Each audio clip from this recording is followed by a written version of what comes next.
Well, greetings and salutations, everybody. Welcome to the best damn movie-related show on the planet Earth, the John Campea Show, coming to you from right here on my YouTube channel. I'm, of course, your host, John Campea, and it is an awesome honor and privilege, as it is every day, to have you, our international friends, gather around, discuss things with us like movies, movie news, TV and streaming, and all sorts of good things. And listen, today we were going to have Aaron and Kimberly on the show. Aaron got a hold of me like 15 minutes ago.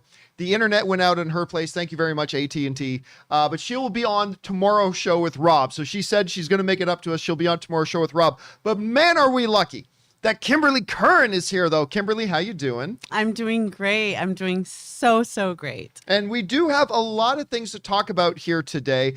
Just going to remind you guys, the way we do the show is like this. We break it into two parts. In the first half of the show, we're going to talk about some predetermined topics. Then in the second half of the show, we're going to take your live comments and questions, and you simply click on the tip link that's down in the description of this video. We'll explain that a little bit more later. But for now, let's get into a couple of off the top, shall we? And the first off the top is this.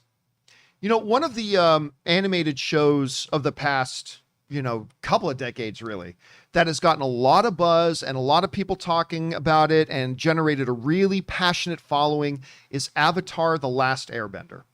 And I love that. I was very, very late to the Avatar party. I actually didn't watch it. I actually watched the movie before I saw the animated thing. Oh, I'm sorry. Yeah, I see. A lot of people think you'll only hate the movie if you saw and loved the animated show. No. Because I didn't see the animated show. You don't need to. And I still knew that movie was horrible, right? So I got to see it during the pandemic. When the pandemic was first started, I was like, oh, you know what? Everybody's talking about the show. I'll give it a go. You know what? I was really pleasantly surprised by it. I really enjoyed it. I just thought it went deeper. Yeah, they had a lot of stuff in there that was for kids, but they also had a lot of deeper themes and things like that. I keep forgetting the name of the episode, but the name of the one episode that was kind of an anthology where it told 4 different stories of the different characters. And then the one with Uncle Iroh was when he was getting together a picnic and singing that song, Soldier Boy Marching Off to War. And then he finally gets to his picnic and you realize he's commemorating the anniversary of the death of his son who went to war and died. And I'm just watching this. I'm like, fuck you. I'm just like, giving me too deep, giving me the emotions and the feels and stuff like that. But anyway, they caused a little bit of a stir because Netflix announced that they are moving ahead and doing a live action Avatar: The Last Airbender series. Now, there are some people who are upset that the original show creators aren't involved with it. Yeah, but guess what? They were involved with the M. Night Shyamalan movie. I mean, so, now granted, they had limited involvement. I understand they had limited involvement. How much? Yes. But guess what? The Dark Knight did not have the creators of Batman involved with the movie, and that turned out just fine. So I'm okay if the original creators of something are not involved in what's coming. And listen, Netflix, as much as they make craptastic movies, they pretty much knock it out of the park. Their series are on point. Their live series stuff, they usually, not all the time, but they usually crush it. There's no denying that. They usually do. So it was really interesting when they said they're doing live action. Well, bit of a development. We now have our actual cast. And I have heard of none of them, which is to be expected because these are kids. Yeah, I was going to say, they're little ones, right? Obviously, following the logic of M. Night Shyamalan, 4 good white kids. No, kidding. They decided this time not to follow the playbook of M. Night Shyamalan. This time they decided not to follow that playbook. And instead they went out and got kids. Now listen, I've always said the least important thing about casting somebody is, do they look like that character in the comic book or the whatever? I think that is the least important thing. Hugh Jackman looks nothing like Wolverine. And look how that turned out. Yeah. So it doesn't really matter at all. But I will say, I think they did, if they were going for getting live action versions that look like their counterparts, look at this, guys. First of all, you got this kid, Gordon Cormier, who, imagine that little kid with a shaved head. That's Aang right there. Now, the one I don't really see because I don't know how you do it, but I'm sure she's going to be great, is, I don't know how to pronounce her name, Kiwa Wentio. She's playing Katara. Now, look at the guy beside her, Ian Quinsley. playing Sokka. Listen, That kid looks just like him. if you just brought up his picture to me out of nowhere, I'd say, you know who this kid looks like? The animated character Sokka. You look at the face. He's got the Sokka face. He totally does. And then at the end, this kid, Dallas Liu, playing Prince Zuko. I look at that face and I just think, that's freaking Prince Zuko.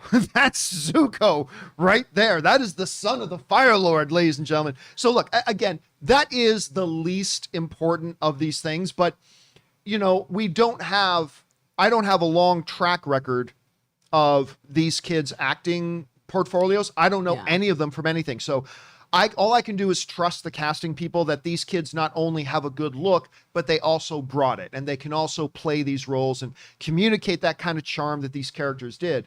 But if all we have to go off of is the looks of the characters, I got to say they kind of crushed it. What do you think about these kids? And are you looking forward to a live action Avatar: The Last Airbender? I'm looking forward to it because I'm like, second time around, let's do this, guys. Let's hit a home run.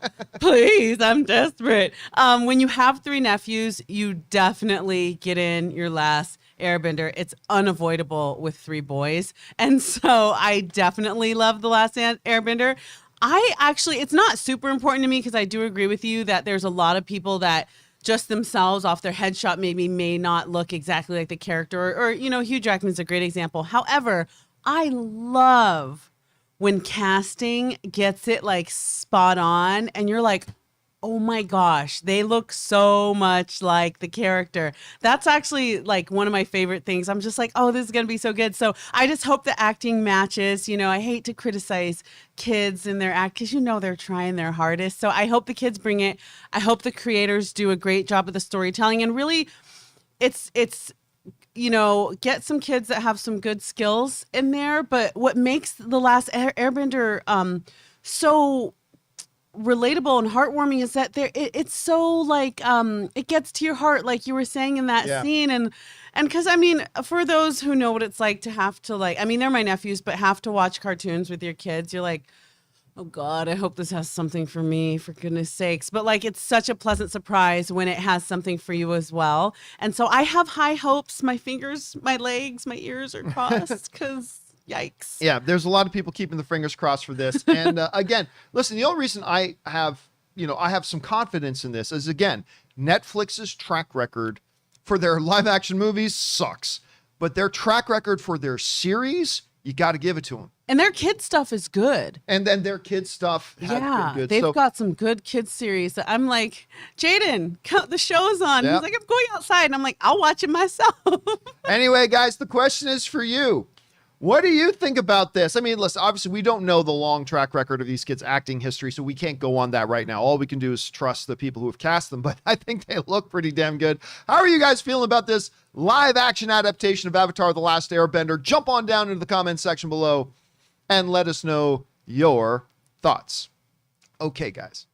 With that down, let's move into a second off the top, shall we? And that is this. You know, to say that the last year and a half has been a challenging year and a half for the theater industry is a bit of an understatement. This has been obviously a cataclysmic year for the theater industry. It's hard to have an industry that is built on having people come to you and then have a global pandemic where people cannot come to you. It has been pretty rough. And one of the organizations that has really suffered as a result of that has, of course, been AMC Theaters. AMC Theaters has also, in the past year, so now, just for clarity here and for full disclosure, I, of course, worked with AMC Theaters for a bunch of years. I have a very fond place in my heart for the people of AMC Theaters.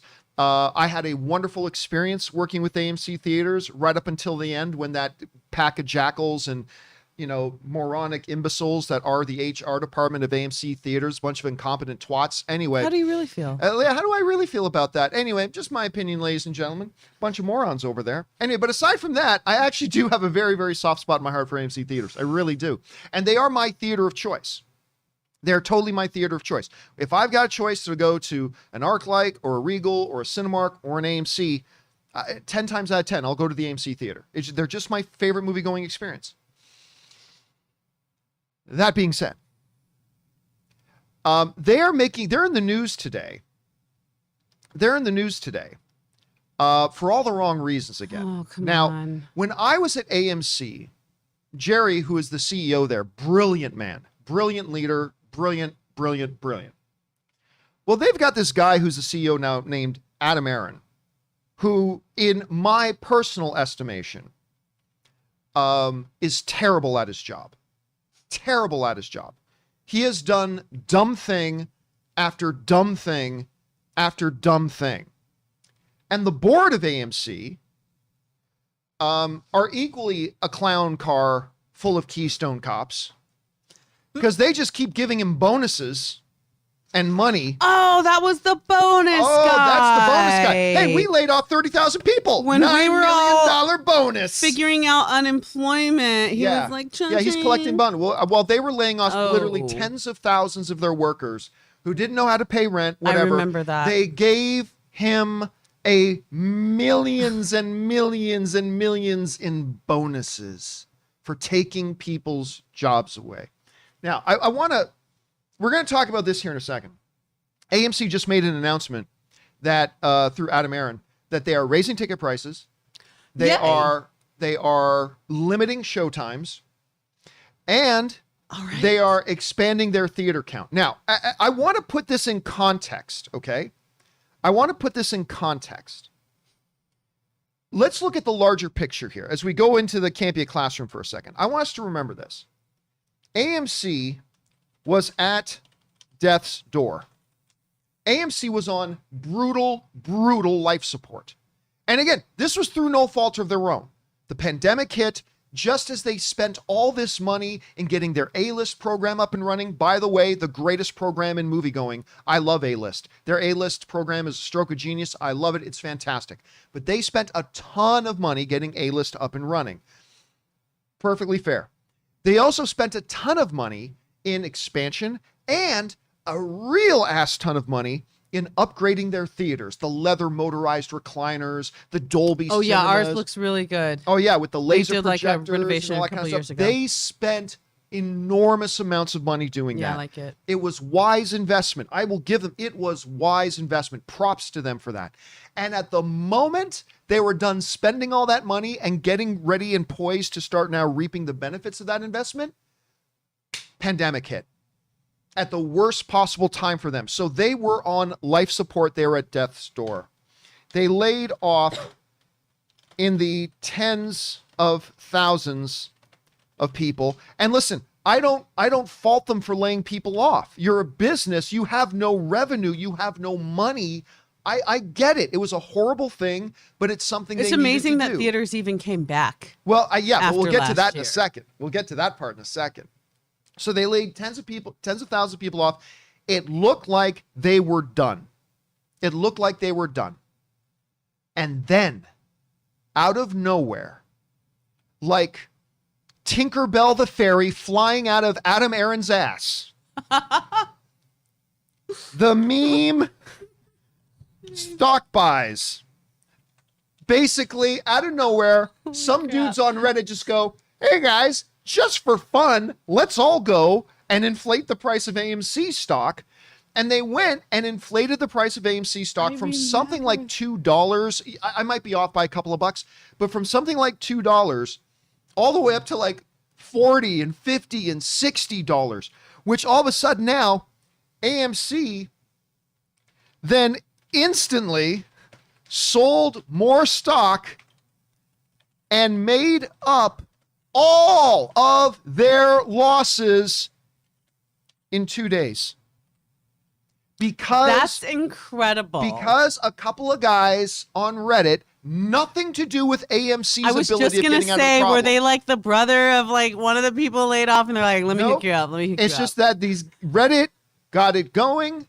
They got the stock price. It's basically a lifeline, a helpless, floundering AMC in the middle of the ocean as the Titanic had already sank. Through no skill or credit to themselves, a random freakish lifeboat came floating along in the form of this Reddit inspired memeing stalking of the AMC stock inflating it, and it saved them. It saved them out of nowhere. A lucky stroke of heavenly blessing came down and saved them. And Tinkerbell, still covered in Aaron's stench, floating around, waving her wand, going, good news for everybody, right? So AMC was saved through no work of their own. They were saved miraculously. As a result of them getting lucky, that's pretty crazy. AMC gave the CEO millions in bonuses. Millions in bonuses. It's like, you know how much money we could send to each of the laid off workers we had? Are dealing with? Yeah. You know how much we could give to each of our things if we just took $9 million of that bonus and just split it up? And not huge, but it would be something. Anyway, take $9 million in bonuses. Okay, so they were at death's door. Granted, they were at death's door through no fault of their own. The pandemic came and it crushed them. It kicked them in the balls, and it wasn't their fault. I totally got to drive that point home. But then they were saved through no credit of their own. They got lucky. They got pure lucky. And I'm super glad they did, because I love my movie theater going experience, and AMC is my favorite theater. So they got lucky. As a result of getting lucky, they gave the CEO millions in bonuses. And now this is where it gets really strange. This is where it gets really strange. Because now you would think, right? You would think, let me spell wood right. You would think now is the time to focus on getting the audience back into the theaters. You would think, and by the way, our good friend, the Canadian Singing Postie, sends in a super chat badge in live chat. Thank you, man. You would think that now, okay, vaccinations are rolling out, movies are opening again, people have not been going to the movies for a year and a half. It is time for us to focus now our attention and bring back in the audience. Let us entice the audience to come back to the movie theaters. Because there's three things that AMC does and is a part of the current circumstances.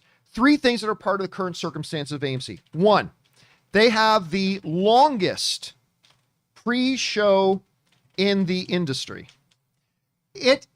When I go to an AMC theater with a movie, the showtime that says 7 p.m., generally speaking, the movie starts at like 7:28, 7:30. Sure. I could be incorrect about them having the longest, but I believe I did read that on average, AMC theaters show the longest pre-show.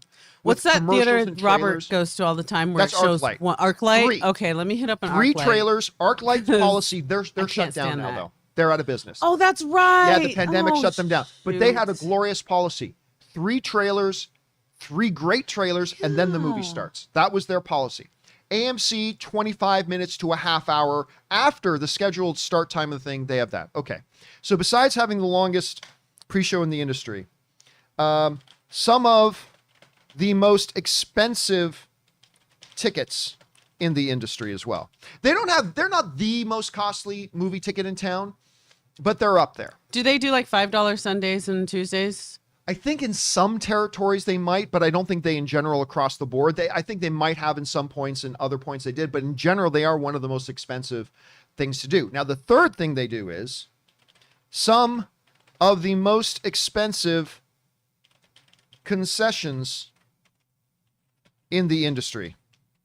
So when you go, listen, I have generally not faulted movie theaters for charging a lot of money for a popcorn and a soda. They do. They charge a lot. But that's because they barely make any money off the movie tickets. They get a very small fraction. They get a very small portion of that movie ticket. So the way movie theaters actually make money is through their concession stand. One theater owner at CinemaCon one year got up on stage and said this, ladies and gentlemen, he was talking to an auditorium filled with movie theater industry people. He said, we are not in the movie business. We're in the candy business, because that's what actually pays their bills. But still, even though I understand you need to have a huge markup because that's how you keep the lights on, you also got to recognize when maybe you're getting a little bit too expensive. So they had 3 things. They have the longest pre-show in the industry. They have some of the most expensive tickets in the industry, and they have some of the most expensive concessions in the industry. So you would think now that the pandemic, we're on the flip side of, getting things up and running again. You would think that AMC, and by the way, our friend Kevin Cow sends a super chat badge. Thank you, Kevin.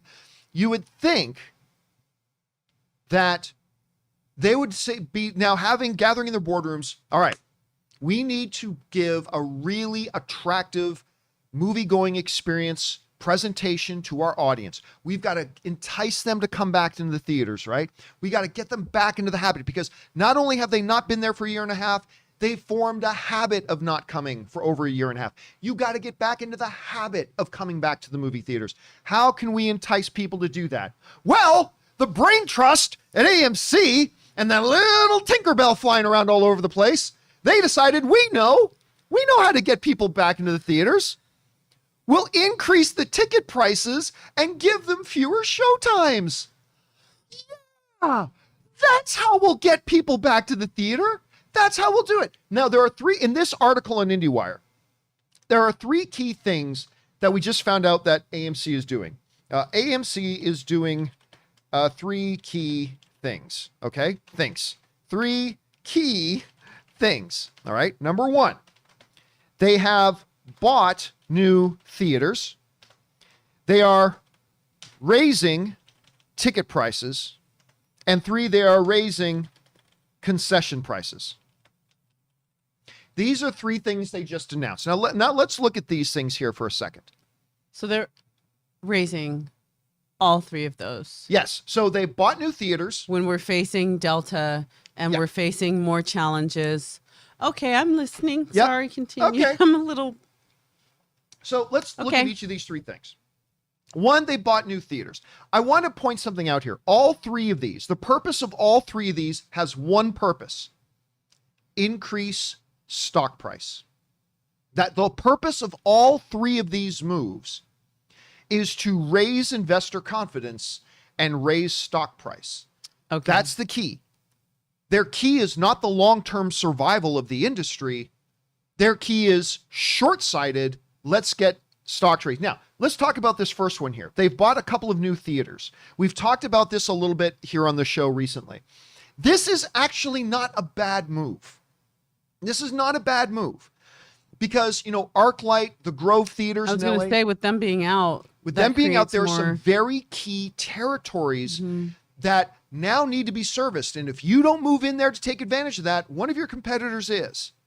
And it always looks good. It's good for your brand if you can be the ones to go in there. Now, again, you're spending money right now, risky, but I will give credit where it's due. Taking advantage of this situation and expanding, getting those key iconic locations to have your movie theater there instead of your competitor, not a bad move. It doesn't help getting more people to the theaters again, but it's not a bad move. All right, let's look at the second thing. And by the way, Donald Thomas sends in a super chat badge in the live chat. Thank you, Donald. Number two is raising ticket prices. Do I need to say anything? Is there anything I need to say about this? You are in a period of time right now where you should be focused on enticing the audience to come back. And especially with streaming, with what's going on with streaming and that huge debacle. Wow. Is this going to entice people to come back? Now, listen, I understand. I do. The studios make it very difficult for the theaters to make money. They do. Every year, year after year, the studios are putting the screws more and more to the theaters and extracting and juicing out more and more money out of their pockets, and it's difficult. I understand that. But for the long-term survival of the industry, you have got to get people back in the theaters again, and the best way to do that is not by announcing, hey guys, we're raising our ticket prices again. What? Who told you that you know what the audience wants to see? They want to see higher ticket prices. That's what the audience wants to see. I didn't tell them that. Did you tell them that? I don't think you did. And so it's like, okay. Now, on top of all this, they're raising concession prices. Again, already some of the highest in the industry. But there was one fourth thing I forgot to mention here. The fourth thing is this, is that they are now limiting showtimes. This is not hard and fast across everything, but the thing that this article points out is that basically, here, let's take a look at this. Let's take a look at this one thing that's in the article here from IndieWire. He goes, a full-priced AMC ticket average is $10.50. That's the national average across all showtimes. It averages $10.50, which is one of the highest in the industry, reflecting a 50-cent increase. Concession prices also increased. Theaters usually prefer to downplay price hikes, but Adam Aron touted them in a move to raise investor confidence. Similarly, he recognized that benefit of significantly reducing the number of showtimes. Rather than operate 7 days a week with matinees starting at noon or earlier and the last showtime starting around 10 p.m., the last show now may start at around 8 p.m., Sundays through Thursdays. So not only... Porque why though? Not only... I don't like this. Are they raising the price of the prices of the tickets, raising the prices of the What does the concession time stands? have to do with the stocks? Because I they just want to finished season operate. 2 of Succession, so I only understand half of this stock nonsense. Right. But you're going to have to explain that to me. But if you don't have a showtime, if you have fewer showtimes, you have fewer costs. We don't have to be open as much. Okay. We can be, but you're now making it less convenient for people to go to the movies. You're making it more expensive for them to go. You're making it more expensive for them to get a snack once they're there. And you're making it more inconvenient for them to find a showtime that works for them. Instead of being in the mode of let's get people back to the theaters. Here's the big thing. Here's the big thing. When you are a company like AMC, and you are part of a theatrical industry that has been around for a century, a celebrated part of our culture. I remember when somebody bought one of the more major sports teams, I won't name names, but when one of the more major sports teams was recently purchased about 5 or 6 years ago, the new owner said this: I recognize I do not own this team. I recognize that I am now the steward of the legacy of this team.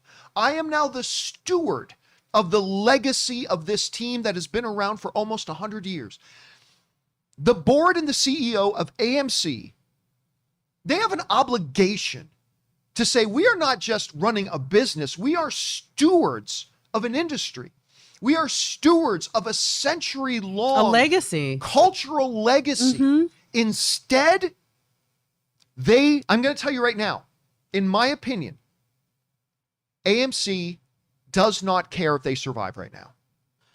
The board and the CEO of AMC right now are more focused on short-term financial gains through short-term stock spikes for people to cash out than they are about the long-term health of the industry. Because if they were concerned about the long-term health of the industry, they would not be, look, I'm not saying they have to lower prices, but lowering prices temporarily would be smart.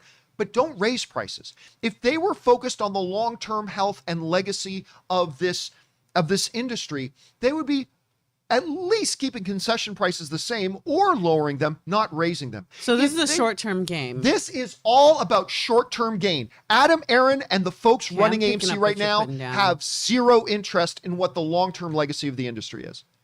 I mean, look, because you cannot tell me that a company that in the midst of the lowest theater attendance since the birth of this industry, that they are expanding new theaters, which I don't hold that one against them. I've already said that. No, I don't hold that one against them. I get that. But in trying to get people back to the theaters, they are raising ticket prices, raising concession prices, and limiting the number of showtimes. They are making it harder for people to come back to the theaters than making it easier, because guess what? When the shareholders hear this, it's like, oh yeah, we're going to charge more, great, and a little bit of stock bump, stuff like that. But it's all fog. It's an illusion. And these guys are going to run this industry into the ground. Let me ask you some questions. Yes. 1, my brain hurts. 2, wait, what did I learn in college? Okay. As a stockholder, if they were to take their prices down a little and take things down a little, not a whole lot, that would incentivize people to return to the theaters, why wouldn't that be more of a positive to a shareholder to go, oh, wow, people are really going to go back now. Look at this. You know, it's hard enough. You have streaming at home. This is going to drive people back. I don't understand why they wouldn't either do that or do one incentive that is in the favor of the people that would excite shareholders.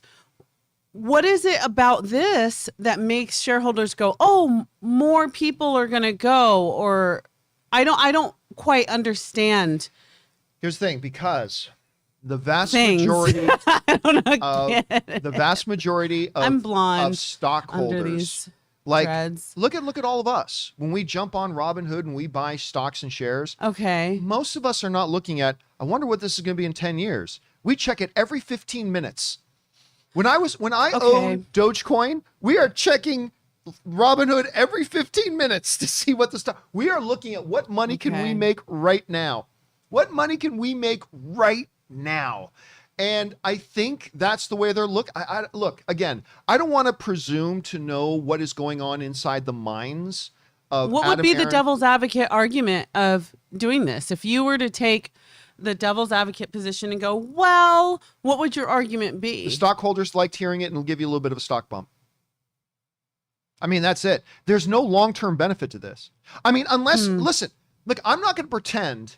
Like, hell, I studied law and theology. I don't have an economics degree. I studied wedding planning and theology. Now, in law, we had to study. Oddly enough, if you study law, they force you have to take accounting. If you study law, you have to take accounting. So I did a little bit, but I am no economist. If any of you guys at home want to tell me how raising ticket prices, raising concession prices, and limiting the number of showtimes when you should be trying to get people back in the theater, if you can tell me how this benefits AMC, I would love to hear it. As Michael Scott said, tell me like I'm 5 years old. Okay. Tell me like I'm 3 years old. I don't know. Again, I just read this article. And again, I understand that over time, industries raise prices. But right now, if we didn't have Delta, and if we didn't have the hospitalizations rising, and if we didn't have like this new battle of like, come on, wear your mask, get vaccine, like, you know, because what are we? We're 8 months out of not of Corona, but in terms of people getting vaccinated and stuff, we should be in a time where things are like super positive. Corona was a thing in the past. Let's move forward. But because we have Delta roaming around and we're still dealing with this, I feel like this is a very weird time to do that. Here's the thing. There are two ways to make $1 million. A friend of mine once told me this, and it's a really good analogy. There are two ways to make $1 million. All right. And this seems to be what's happening in the movie theater industry. And frankly, this isn't brand new. This seems to be what has been happening in the movie theater industry for the last 10 years. There are two ways to make $1 million, my friend said. One, sell 1 million things for $1. That's one way to make $1 million. The second way is sell one thing for $1 million. There's that basic principle, right? Get more and more people in the theaters at reasonable rates and prices. We make X amount of money. Or we can get fewer people in, but we charge them each more. We can maybe make that same amount of money. But here's the problem.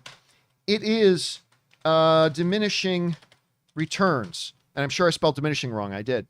It is diminishing returns in that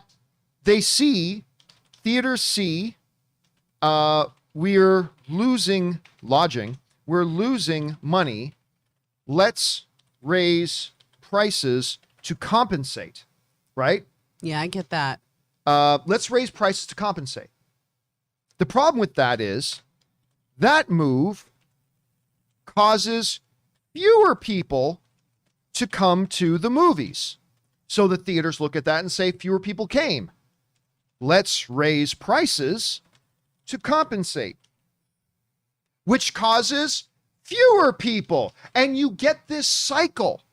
We've seen in theaters this cycle of, okay, we had a fewer people come to the movies this year. Mm-hmm. Should we do things to entice more of them back? Nah, let's just raise the prices to compensate for the fewer people coming.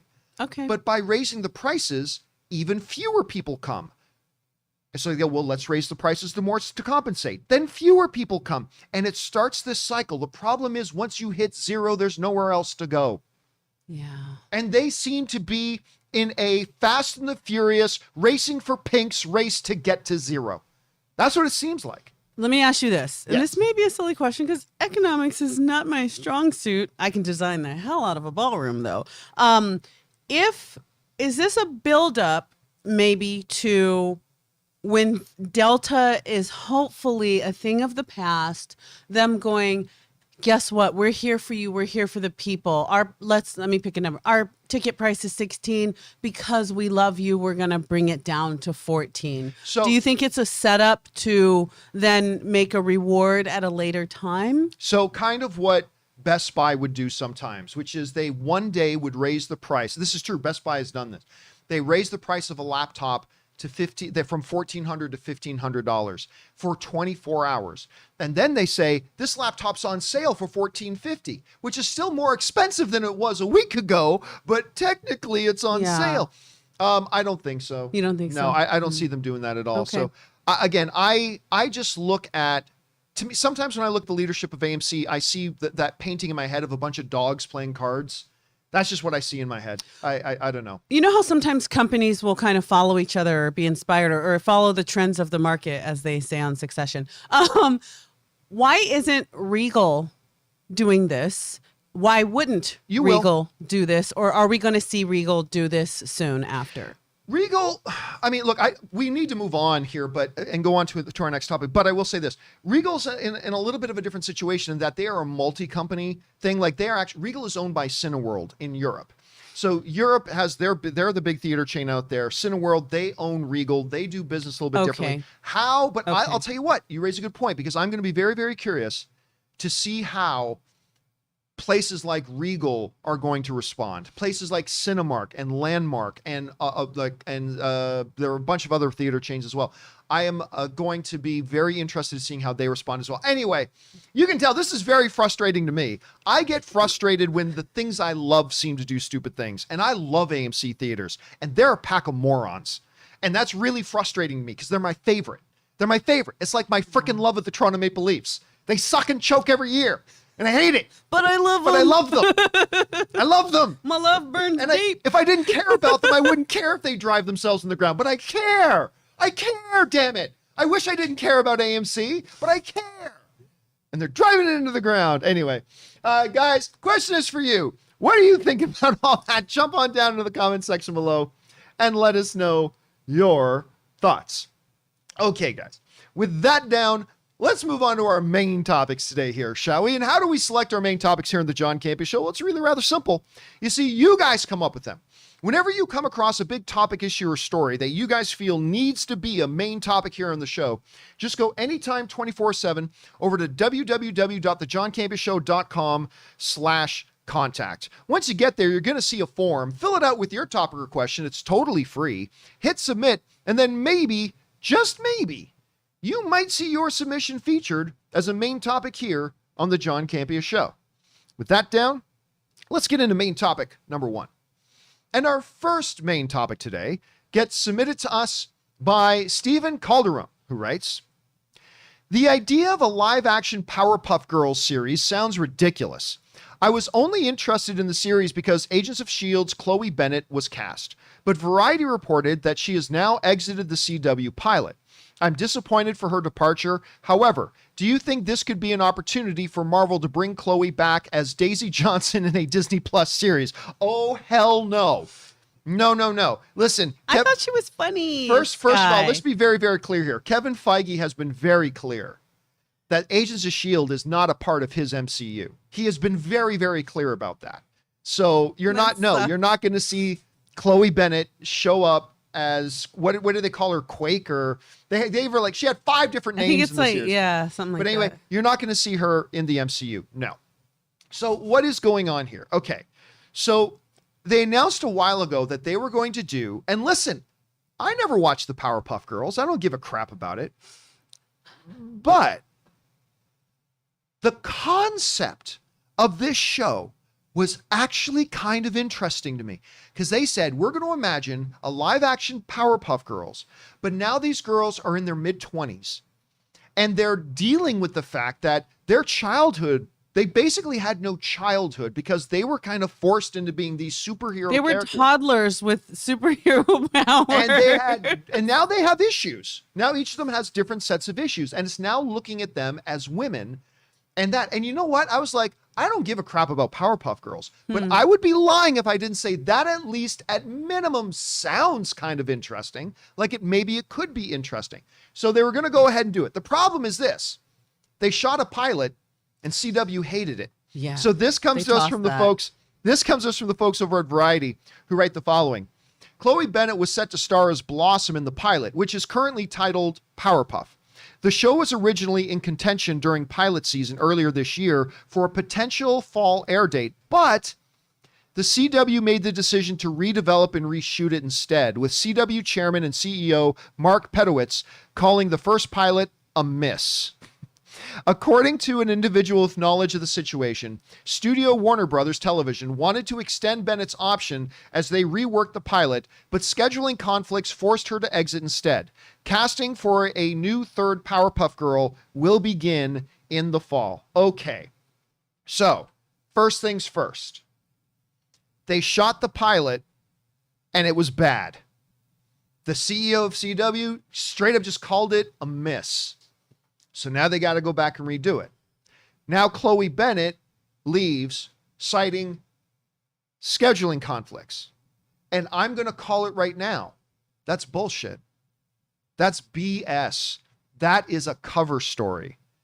They are parting ways with Chloe Bennet.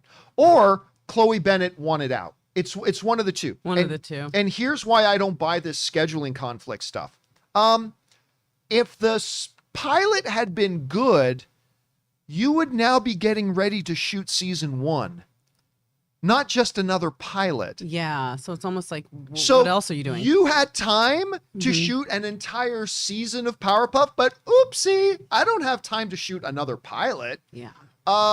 Bull. I don't buy this. Look, the term scheduling, sometimes it's true. Sometimes it's true. But the term scheduling conflict is kind of like the boilerplate excuse when both sides just agree, let's not make this messy. We'll say you're leaving over schedule conflicts. Now, so either she just wanted out of it or CW just didn't like her in it. I don't know, but I don't buy the scheduling conflict nonsense, because what would have happened if they said the pilot was great? Okay, let's shoot season 1. Oh, sorry, scheduling conflicts. Really? You didn't know if you had scheduling conflicts before you committed to doing a series? Really? I don't buy it. But listen, I am still interested in this show. Whether we find out they did her dirty or she did them dirty, I don't really care. I'm still interested in the concept if they can make it work. And listen, I'll tell you this too. Kudos to CW, because they could have just said, whatever, good enough, let's just air it. Sometimes it seems like they do that. And sometimes it does seem like they do that. So if they looked at it and said, does not work, this isn't good enough, you know what? I would rather than pull the plug on it and take another shot at it. So we'll see. You know what the thing is? Diablo Cody, Academy Award winner, Diablo Cody, she wrote the pilot. So I don't know if she's still going to write another version of the pilot. I don't know, but that's my take on it. Anyway, you hear about all this, Kim. What do you make of this? First, will there be a Mojo Jojo? And what will he look like? I think that's an interesting concept. That's an odd property to change into a live action show. I almost would rather see toddlers with superpowers, because that sounds amazing, because toddlers are just drunk babies anyway. That's odd. I feel for her.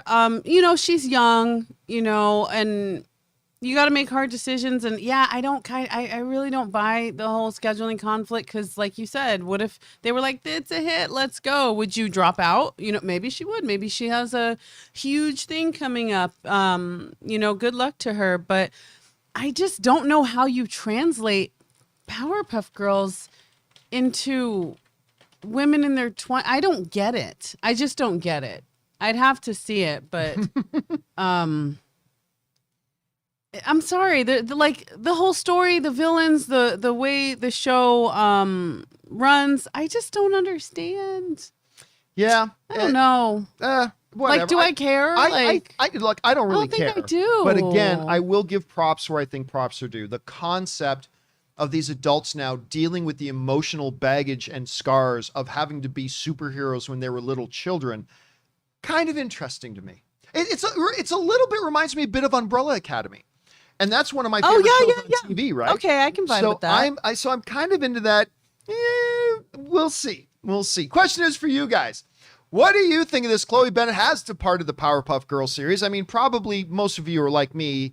On the surface, you're probably not interested in this at all, but I got to admit, the concept was kind of interesting. How are you feeling about this? Jump down into the comment section below and let us know your thoughts.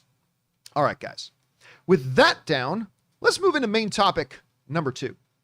And our second main topic today gets sent in to us by Abner Milan, who writes, Samuel Jackson just posted on Instagram a photo of the mustache and beard that he wears as Nick Fury, next to a photo with a Captain Marvel t-shirt. Also, Brie Larson just confirmed that the production of this movie, The Marvels, has already now begun.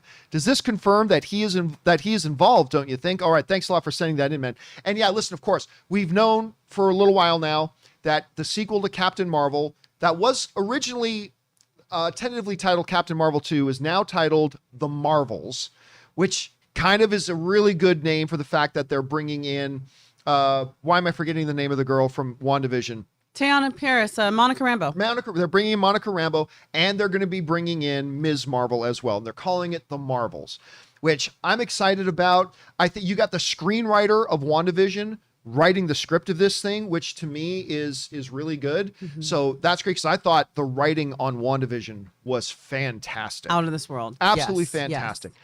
Now, it's been scheduled for 2022 release. A lot of people, understandably, with everything, wondering, hey, I wonder if that's going to get bumped. But apparently they are holding on to that 2022 release.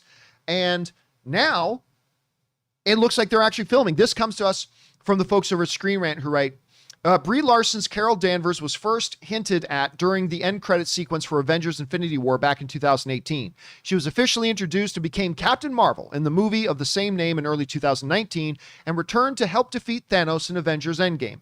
Her next appearance will be in the upcoming Captain Marvel sequel, a film that had its name changed earlier this year to The Marvels, as it is set to incorporate both Kamala Khan, Ms. Marvel, and Monica Rambeau, introduced in WandaVision, as part of the main story. And again, Brie Larson has confirmed that they have indeed started production on this movie. They are filming now, which basically does open up and lead the way to that, yep, it looks like a 2022 release date is going to be pretty firm. Also, obviously, I would have been shocked to hear that Samuel Jackson wasn't going to be in this. Because if you look back even at like the post-credit scene in the Avengers, like her whole reason for coming back was, where's Fury? Like her whole reason for coming back was Nick Fury. She's got a tight bond with Fury. And so I would have been totally shocked if they suddenly said he wasn't going to be in it. Mm-hmm. So no surprise to me there. I think, yes, absolutely. That Instagram post he put up with his fake beard and mustache sitting on the model getting ready to apply makes it very, very clear he's going to be in there. And that's great. I didn't think the Captain Marvel movie was top tier MCU. Mm-hmm. But I put it in the same tier as like I put the first Doctor Strange, the first Ant-Man, like really solid. I thought it was really solid. Not one of their best, but solid. But one of the things that I loved about the first Captain Marvel was the dynamic between Nick Fury and her. I thought that worked. I thought every time the two of them were on screen having their banter and talking, that's when I thought the movie was working at its best. It had some weaknesses to me, but that's when it was working at its best. So I think you have to have Nick Fury back there. Anyway, Kim, you hear about this. They're shooting the movie. It looks like Samuel L. Jackson is back. Do you think they're going to be able to keep that 2022 release date? And where's your anticipation level right now for The Marvels? I'm so excited. One, I'm just excited for this young lady that's playing Ms. Marvel. I cannot wait to see good Canadian girl, by the way. Series. You guys turn out some good folks. Hey, listen, I just want to point out. I put up a tweet about this, but in the next coming weeks, it's all Canada. Everybody should stand and rise to single Canada. We've got Free Guy coming out this week with Ryan Reynolds. Then we've got Shang-Chi. By the way, I'm going to the premiere on Monday. I'm very excited about that. So jealous. We've got Shang-Chi coming out, starring another good Canadian, Simu Liu. Then, we've got Ms. Marvel coming, being led by a good Canadian girl, Kamala Khan. Yes. You guys are killing it. It's coming out. Anyway, sorry, back to you. What are you thinking about this? No, that's super exciting. I'm so excited to see this young lady on the big screen. I'm excited to see Monica Rambeau. I loved her in WandaVision. I really hope that in terms of the storytelling, we get a little bit more of her personal journey with her powers in this one, because one of the things I didn't like about WandaVision was she kind of was like, powers, okay, cool, and then just like went for it, and I was like, are we amazed? Like, isn't this amazing? I'm excited about the story. I love there. I mean, Captain America is my favorite Avenger, but Nick Fury, Samuel Jackson, he just has my heart.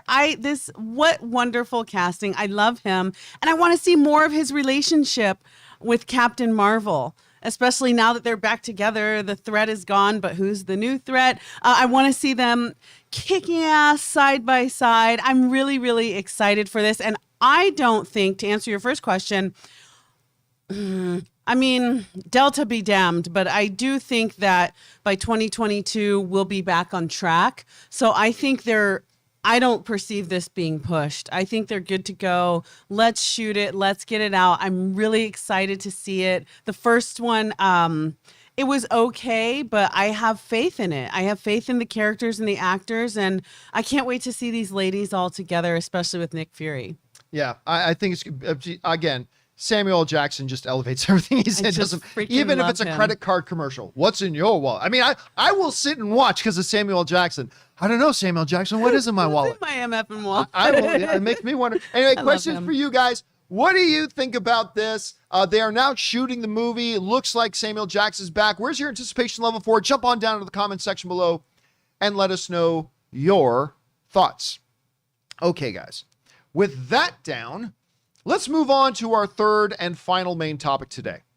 And our third main topic today gets submitted to us by Thomas Patterson, who writes, I was a huge fan of Suicide Squad. Unfortunately, it doesn't look like we'll see a direct sequel given box office returns. However, no doubt DC still wants James Gunn back. They absolutely do.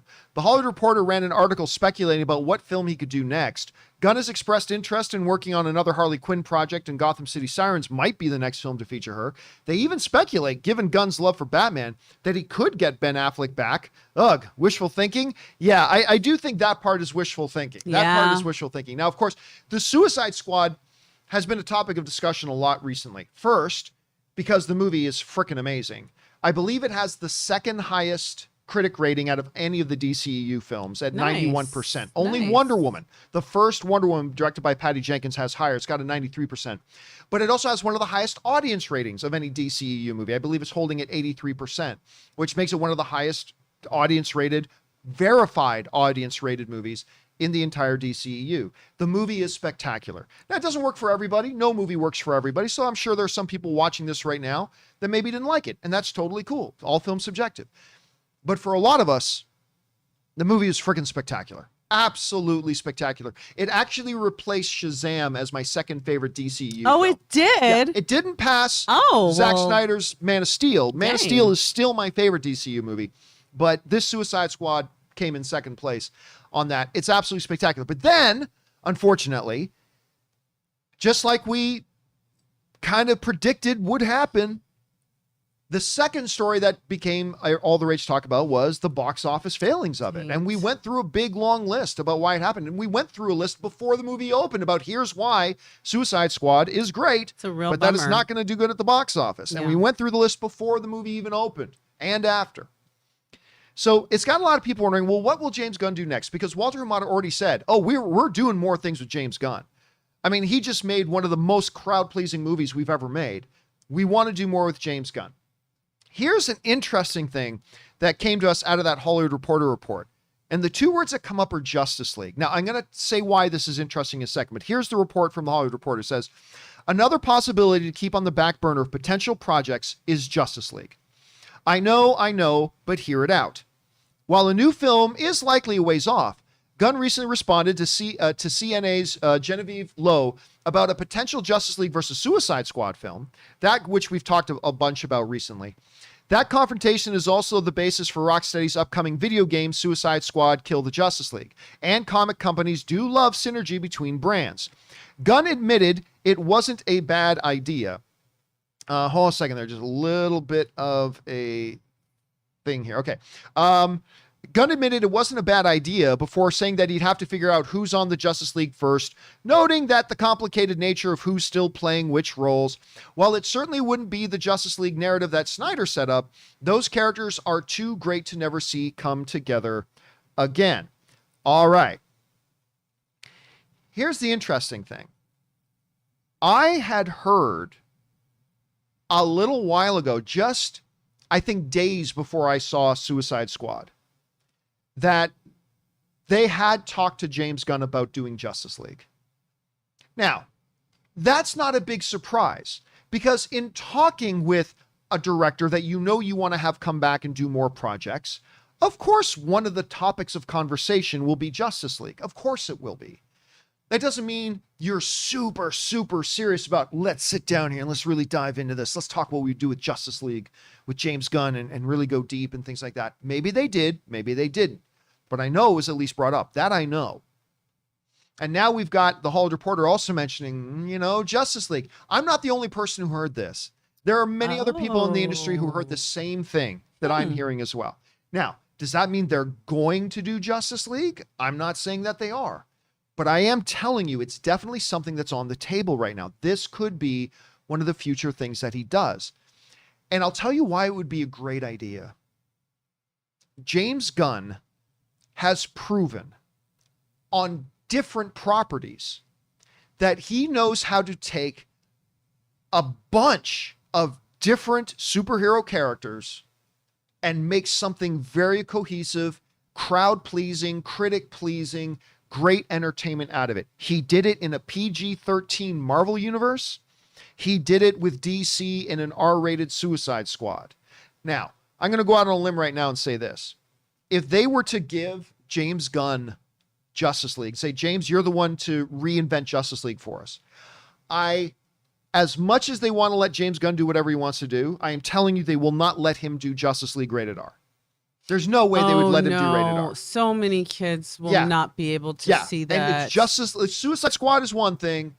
Justice League is something else. So if they were to do that, and now we're speaking in hypotheticals. Yeah. But if they were to do that, there's no way any studio, Warner Brothers or Marvel, would let him do Justice League rated R. But that's fine. James Gunn has already done PG-13, and look at the results he did with Guardians, right? Yeah. So the idea that a director like this, who knows how to please the audience, who knows how to get rave critic reviews, but now you give him more popular characters, more popular IP, and let him take that and make a really good ensemble film like he did with Guardians, like he did with Suicide Squad. This could be magic. Now, at the same time, you then have to ask, what if those elements of James Gunn that makes his movies so distinct and so unique and so entertaining, are those necessarily the right traits for everything? No. Like, would I want to see a Jane Eyre directed by James Gunn? Probably not. Not if I'm a Jane Eyre purist, right?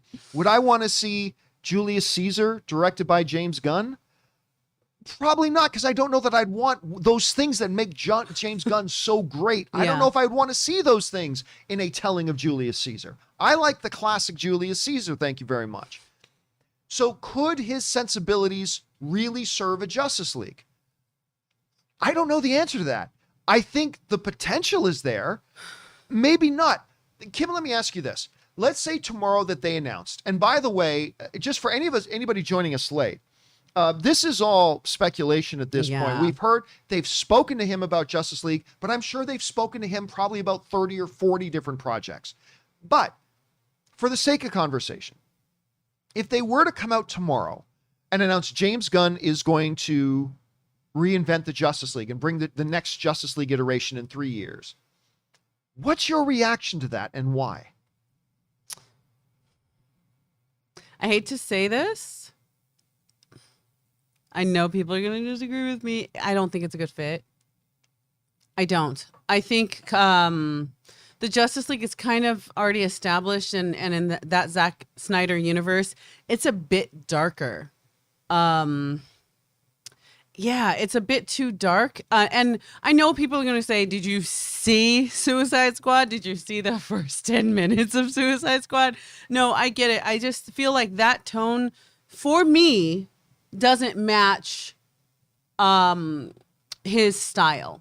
I think that he does such a wonderful job with ensemble cast. The humor is there, but I feel like what he does is so wonderfully rooted in humor. However, I just don't think that the tone that's already been set up, it would feel obviously you have a different director. You're gonna have to get used to the fact that it feels a little bit different. But I feel like it would be so different that people would be like, wait, I feel off.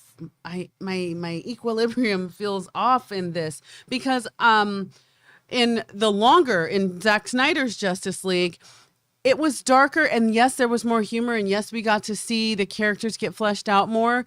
But for some reason, for me, his storytelling style, I don't feel like is a good fit. Right. I just don't. And that's not to say he can't do the job. That's not to say it wouldn't have his James Gunn touch, because there's great directors that sometimes do things that their gifts don't translate well with that property. And that's just how I feel in terms of James Gunn. I think he would be fantastic for Gotham City Sirens. I say, let's do that. That would be wonderful. I say the next time we see Harley Quinn, again, having her work with James Gunn, that would be spot on. That would totally be his wheelhouse. For some reason, for me, when you say James Gunn and Justice League, it doesn't quite for me, come it's together a for me. For me, it's a question mark. Because I don't like that. But at the same time, when we think of James Gunn, I think a lot of people make the mistake of only thinking of Suicide Squad and Guardians of the Galaxy. You also got to remember his films that came before that, whether you're talking about Super or you're talking about Slither. I mean, Slither. What's the one with the boy? Slither's a horror film. Yeah, Slither is a horror film that is also extremely funny at the same time, but very dark and gross and horrifying all at the same time. So that's why for me, I'm not against the idea of James Gunn doing a Justice League. I think that could be fascinating. But I also, with you, I do have question marks about the fit. Christopher Nolan is one of the greatest directors in the world. I wouldn't have him direct a Will Ferrell movie. Not every great director can fit everything, unless your name is Steven Spielberg, who can apparently do anything. But I mean, so I don't know. It would be a big question mark for me. You know what it makes me think of is like, because you were just reminding me of Slither, and I was like, what is the movie with the boy that is not the bad seed? Brightburn. Okay, so like I was saying, Justice League has a darker tone. And for James Gunn, I feel like when he goes dark, he goes into the irreverent very quickly, which some people love. Suicide Squad, that's what it is, with the humor and the darkness there. But I feel like with Wonder Woman, with Aquaman, with Batman, I feel like his version of darkness. Now, remember, he didn't direct Brightburn. He was a producer on Brightburn. Oh, he's a producer. Okay, then that's my bad, because I was like, yeah, that was darker. Okay, then that does change things for me. But I did produce it, though. Okay, but still, I feel like his version of going a little bit darker in tone would be a little too much for the Justice League, and it would feel off. It's a good question. It's a good question, because listen, I mean, I would have had the exact same questions about the Russo brothers before Captain America and the Winter Soldier. The guys who directed You, Me, and Dupree is going to do Captain America? But look how that turned out. Look, he may do it, and people may say, where were you all along? You should have done Justice League from the beginning. Yeah, it may turn out that way. Listen, like Kevin Feige said, when I asked Kevin Feige about, James Gunn has never done a big budget, anything like this. Why did you get James Gunn to direct? I was already a big fan of Slither, but I said, why did you get James Gunn to direct this Guardians of the Galaxy? And Feige just looked at me and said, because a good storyteller is a good storyteller. And maybe that's it too. So, I mean, I don't know. That's why I'm kind of on the fence about it. I have reservations about it too. I love James Gunn, but I would have some reservations about Justice League, although I would be lying if I didn't tell you I'd be completely fascinated to see how that movie would turn out. It would be fascinating. I would go see it. So, oh yeah, I would definitely go see it, but I feel like we have 3 movies with those, I mean, outside of the individual, but and with Zack Snyder's. And I just feel like it's so established as it is already. His tone would just be so different. Right. And by the way, I just want to throw this in here too. A lot of people are losing their minds in the live chat saying, Venom got delayed. They moved Venom 3 weeks. They announced earlier today they moved it 3 weeks. 3 weeks is, I don't count that. Unless you're like at least 6 weeks, I don't really count it as a delay. I mean, technically, yes, moving it 1 hour is a delay, but they moved it 3 weeks. Not a big deal. So, but I'm sure we'll talk about that a little bit on the show tomorrow when we've got Rob here as well. Anyway, guys, the question for you is, how do you feel, or how theoretically would you feel about James Gunn, who has killed it with Guardians of the Galaxy and killed it with Suicide Squad? How would you guys feel about him maybe taking on Justice League? To me, it's got a lot of fascinating possibilities, but also I have some questions about style fit. I mean, but then again, I would have thought the same thing about the Russo brothers, and look how that turned out. Anyway, question is for you guys. How do you think about this? Jump on down to the comment section below and leave us your thoughts. Okay, guys. With all that down and out of the way, let's now move on and start taking your live comments and questions, shall we? And this is how you get a live comment or question on the show or in an upcoming companion video. Simply go down into the description of this video and you'll see a tip link. You can just click on that there. And of course, obviously, you're tipping into the show and supporting the show. But also, that's how you send in a comment or question for this part of the show. Or you can just enter it in manually at www.streamelements.com/movieblogtv/tip. You'll be getting your comment or question read on the show if it's deemed appropriate for the show. And of course, you'll be supporting the channel at the same time. And all of us involved with the John Campea Show, thank you guys so very much for your support. Okay, let's not waste any time and get right into it here, shall we? We're going to pick things up here with, where are we at? We're at Scott Brown, who writes, with COVID spiking again, can studios really afford to go into limbo again with their releases? There's so much that goes into a movie release, from merchandise and advertising. Also, the logjam of movies it would create in an already crowded space. All right, thanks for sending that in, Scott. And by the way, Peter Benitez sends in a super chat badge in live chat. Thank you, Peter. Appreciate that, man. It's math. You have to do the basic equation. How much money would we lose by bumping it again versus how much money do we think we'll lose by releasing it now? Because let's face it, no matter what movie it is, you're going to make less money today because of the pandemic and in other circumstances than you would have normally. So you just got to do the math. We're going to lose some money by having it come out now, but will we lose less money by putting it out now versus bumping it again, because there's going to be more costs and things like that are involved with bumping it again? So every studio's just got to look at that. And I think they're at the point now of thinking, for the most part, we're just better off just to release it now. Like even Venom, even though people are saying it's delayed, they moved it like 21 days. Not a big deal. I think they're just still basically wanting to keep it now. So we'll see if that we'll see if that tide turns though, Scott. It could change. Everything could change overnight. So let's see what happens. All right. Andres Moran writes, hey, John, I was high as a kite watching your show when I realized something. Fellow, I listen to your show daily. Doesn't matter what I'm doing. Yes, even when showering. So technically, I am touching myself while I listen to you. LOL. In all seriousness, though, that's a little bit TMI, Andre, but thank you for the visual. But seriously, though, amazing how you have this ability to communicate so well that when you answer a question, it feels personal, even if you have answered the same question 3 times already. Also, just wondering what do you look at when you turn slightly to the left when you're talking to the guys? All right, so I'll answer the last part of that first. So sometimes you'll see me talking and I'll be like this. Blah, blah. That is my left. It may look right to you on your screen, but it's my left. Blah, blah, blah. What I am looking at is, can you see it here? Yeah, you can just see right here. That's a laptop. And on that laptop, that's where I have Rob or Aaron, or when Kim is at home, whoever I have coming in remotely on the show, that's where I put them. I put them on that laptop. And then I get the signal from that out to the thing. So, and the way they see me, they don't see me through this camera. The way the folks at home, the way Rob or Aaron at home see me, they see me through the webcam on that laptop. So I'm literally turning and talking to Aaron and Rob. Like I'm looking at them right in the face. I'm like, blah, blah, blah, blah, blah, blah, blah, right? Which is probably how I sound to a lot of you guys. Like the Charlie Brown teacher. And I'm talking to them. So that's what happened when I'm doing that. Yeah, listen, I've had some people criticize me. It's like, John, you just answered, somebody sent in a question. You just answered almost the same question of that one yesterday. Why don't you just say, check out yesterday's thing and move on? Well, because not everybody watched the show yesterday.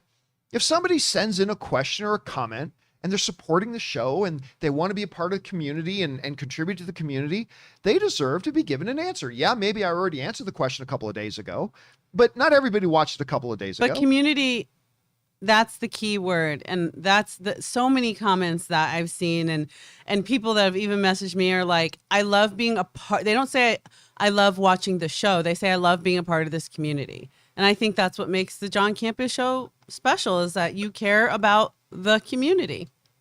Yeah. So anyway. She runs for governor.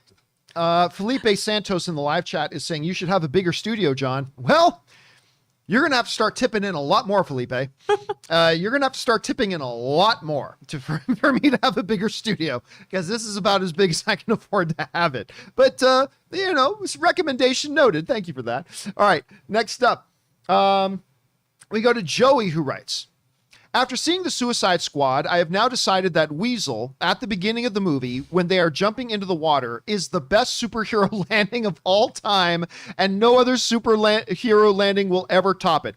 You know what? I don't even have to tell you what happens in the movie. For those of you who saw the movie, you know exactly what he's talking about. Forget what happened to Weasel after he jumped out of the helicopter. Just him jumping out of the helicopter and his landing, I almost fell out of my seat. I was laughing so hard. I'm not kidding. I was sitting beside, the first time I saw Suicide Squad, me and Scott Mance were sitting beside each other. And because we were hanging out beforehand. So me and Scott Mance are sitting beside each other. And I almost knocked his drink out of his hand. Because like when that happened and Weasel came out, I'm like, like I'm laughing. I nearly knocked the drink out of Scott's hand. I thought I was going to fall out of my chair. I laughed so hard. Like, to me, that was just... I can't wait till we can talk about the spoilers. I got to talk about that. Probably next week we're going to be able to talk about an open spoiler. Oh, my God. I love that moment, Joey. I love that moment. All right, next up. We've got Little Mac 12 writes, your comment about the oversaturation of Harley is a good point. No. I didn't say she's getting oversaturated. I said she was getting devalued. And those are two very, very different things. Anyway, your comment about the oversaturation of Harley is a good point, but you failed to mention how many versions of Harley there are, video games, animation, and Margot, etc. Brings to mind why Warner Brothers never has too many versions of Batman or Superman at one time. No, that's because I don't think Harley is oversaturated. I just think she got devalued. I think the live action Harley Quinn, and nobody confuses the video game version or the animation version of Harley Quinn with the Margot Robbie Harley Quinn. Nobody confuses those things. I just felt that from being in what a lot of people didn't like in that first Suicide Squad movie, even though most people really responded well to her, and then Birds of Prey and the Fabulous Emancipation of One Harley Quinn, I just felt the value of that character has been lowered. It had nothing to do with oversaturation. I don't think the video games and everything have anything to do with that. How do you see that? Well, yeah, I think that's something I was mentioning yesterday, is that when we were talking about her doing something right away next, it's that you don't want her to become oversaturated, because we're seeing a lot of her. But like I said yesterday, give me a chance to miss you. Which is not a bad thing, you know. But remember when Colin Farrell was like, you just, like in the early 2000s, like every freaking where you turned, it was Colin Farrell. And he wasn't bad. I mean, he's great to look at. His acting is fantastic. But it was like, oh, new movie, it's Colin Farrell. Oh, new movie, it's Colin Farrell. And it was just like, oh my God, are there other people in the universe? So I just feel like her character is so good. Give us a chance to miss her before you put her out there again. Let Margot Robbie do some other projects. We already love Harley Quinn. Sorry. Bleh. But just, I feel like if she were to do something in the next 2 years, I feel like it would be oversaturating. I wonder if that's why, speaking of Colin Farrell, when they did that Tom Hanks, and is it Emma Thompson that did this one with him? They did that movie called Saving Mr. Banks. About Walt the Disney, right? Yeah, the sick mom. Yeah, and they never once, I don't recall from the trailer seeing Colin Farrell's name appear, and I swear, no hyperbole here. I'm not just trying to make a point. I honestly believe this. Colin Farrell should have been nominated for an Academy Award. Oh yeah, the for sick Saving dad. Mr. Sorry, I said he sick was mom. The dad. Sick dad. He was in a movie with Tom Hanks.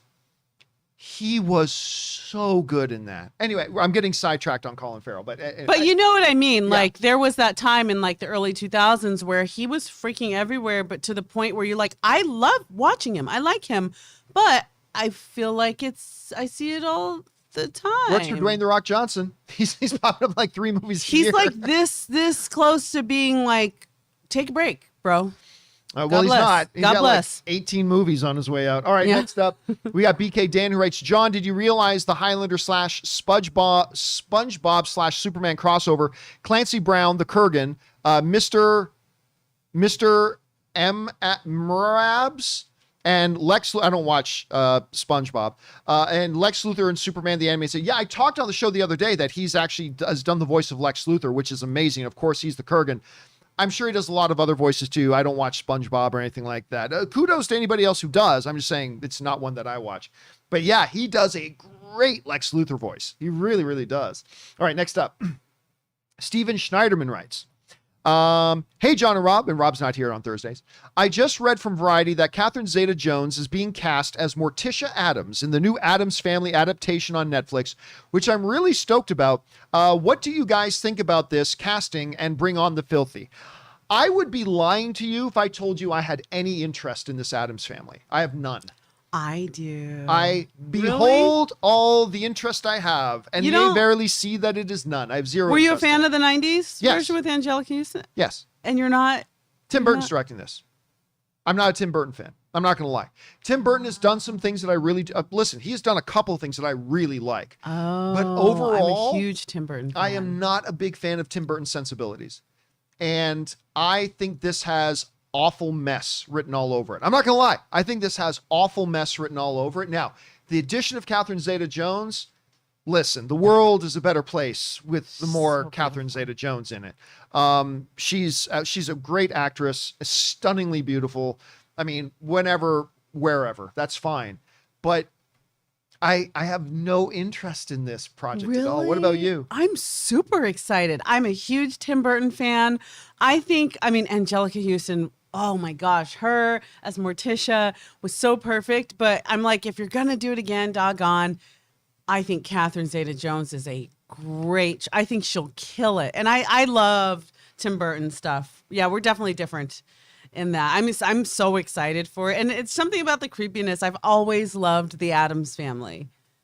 The The I'll tell you what, 60s though. version I watch with my grandma sometimes, and I love the 90s version, and I'm stoked. I can't believe you're not excited. I will say this, though. Damn it. I am more interested in this Tim Burton's Addams Family than I am in Rob Zombie's Monsters.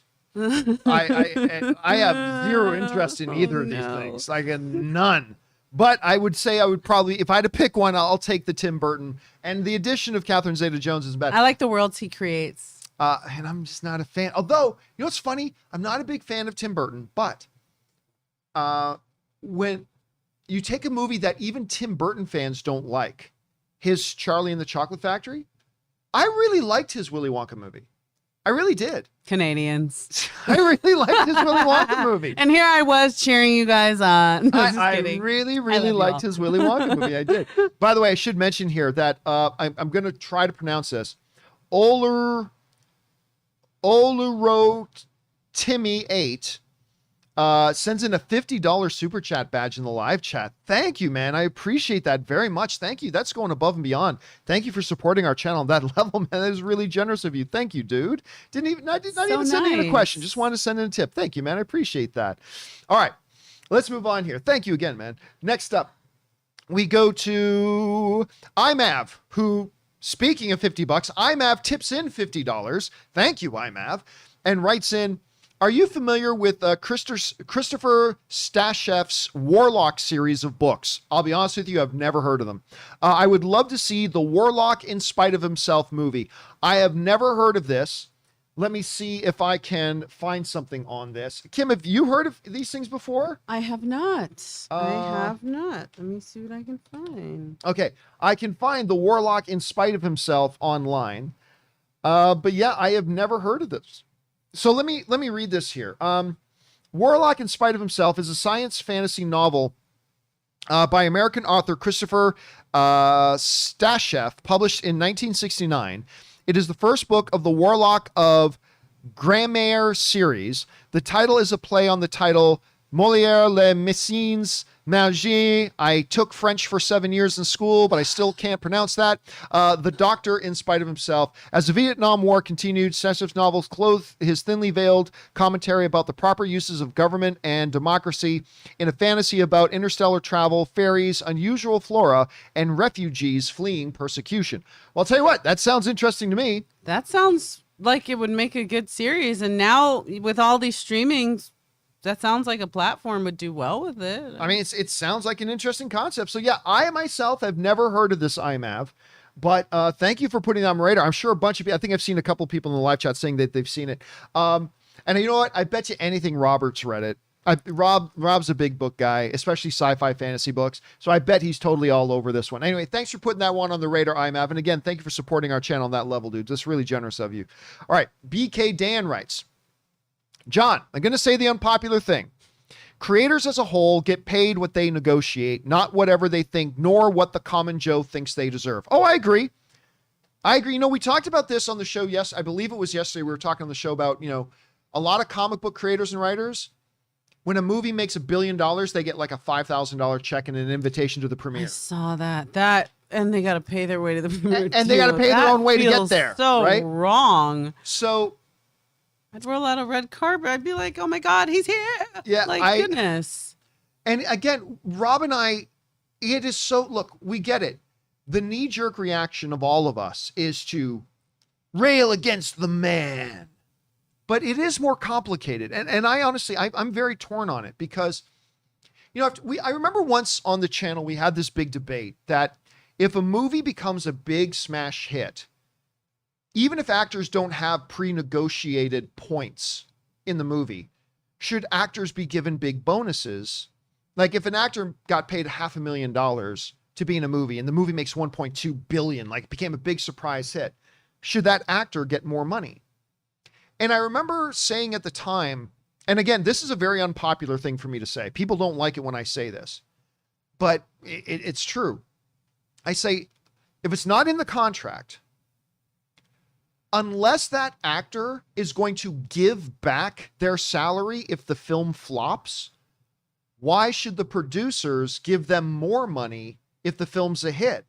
It's the producers and the financiers and the people who put up the money. They're the one taking all the risk. And they paid you a negotiated salary.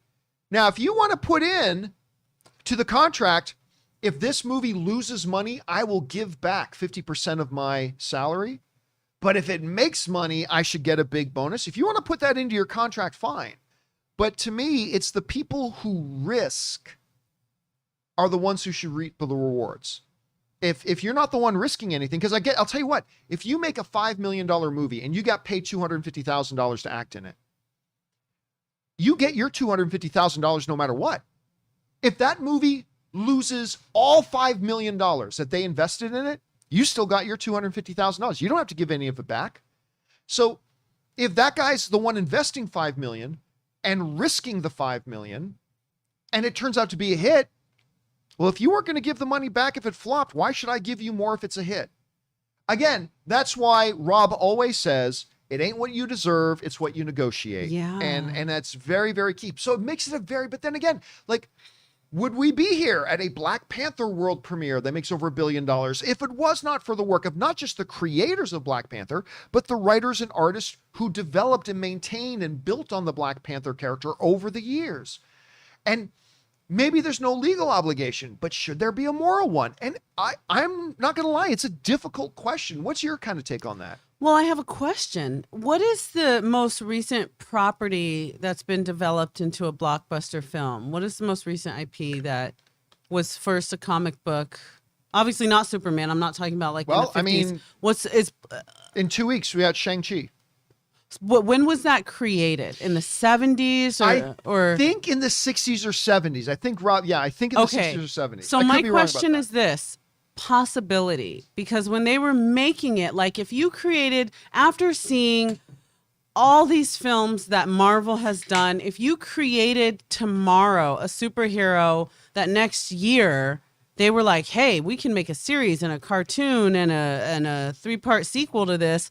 Obviously, knowing what the landscape looks like, I would have in my contract, I'm going to have a piece of that pie. But during the time that these properties were made, were these guys, that wasn't even in their thought process of, oh gosh, a movie studio is going to take my character and make a ton of money. I better watch my back. They were just creating art and writing stories for fans. Like it wasn't what it was today. So I don't imagine that was even in their contract. No, at the time. Am I right in thinking that? No, really, it probably wasn't, because that probably wasn't really something that was on a lot of their radars. And here's the other thing too. When in work for hire stuff, and if you're an employee, I gave the example of this in the show the other day. When I worked for AMC, and later on when I worked for Complex, the reality was, it's under the terms of my employment with them, anything I created belonged to them. So if I had created, let's say, for example, I had created a show called, I don't know, like, because we had created a couple, like we created a show with Jeremy Johns called Awesome Tacular that we sold to, Verizon had a network for a while. I'm trying to, what was the name? Do you guys remember the name of the network that I sold my show to? I can't remember. They had, what was the name of the network that Verizon owned? I can't even remember the name of the network now. Anyway, Go 90. Thank you, Yellow Flash. How did I forget? So Verizon for a couple of years had this little network that they were trying to get going called Go 90. Oh, wow. And we had created this show. I was the executive producer of it. That's so cool. We sold it to Go 90. We made a decent amount of money on it. On the deal with them. More money than we made on any other show. And I'll tell you what, I worked my ass off on trying to program that show. And other people did too. I'm not pretending it was just me. It was a lot of people worked very, very hard on that show. You think I got any kind of a bonus when that like $1 million came in from Verizon? Do you think I got any bonus for that? I didn't. I just did my job. My job was to create this thing, and I got paid a salary. And anything else I created while I was working with them within certain limits would have belonged to them. If I had created a show there and they turned around and sold it to Sony for $10 million, I wouldn't have seen a single dollar, because it's a work for hire thing. I was hired and paid to create this stuff, but what I'm creating belongs to them. That's one of the reasons why I left Complex and Collider. Really? I was done with the idea of pouring my personal blood, sweat, and tears, others, making content that other people owned. $10 off of me, and I just didn't like making stuff anymore that somebody else owned. And like, if I'm going to succeed or fail, I'm going to succeed or fail owning my own stuff. And that's kind of what moved that. So, but a lot of times these comic creators, they're hired and they are paid to create. They're paid to write.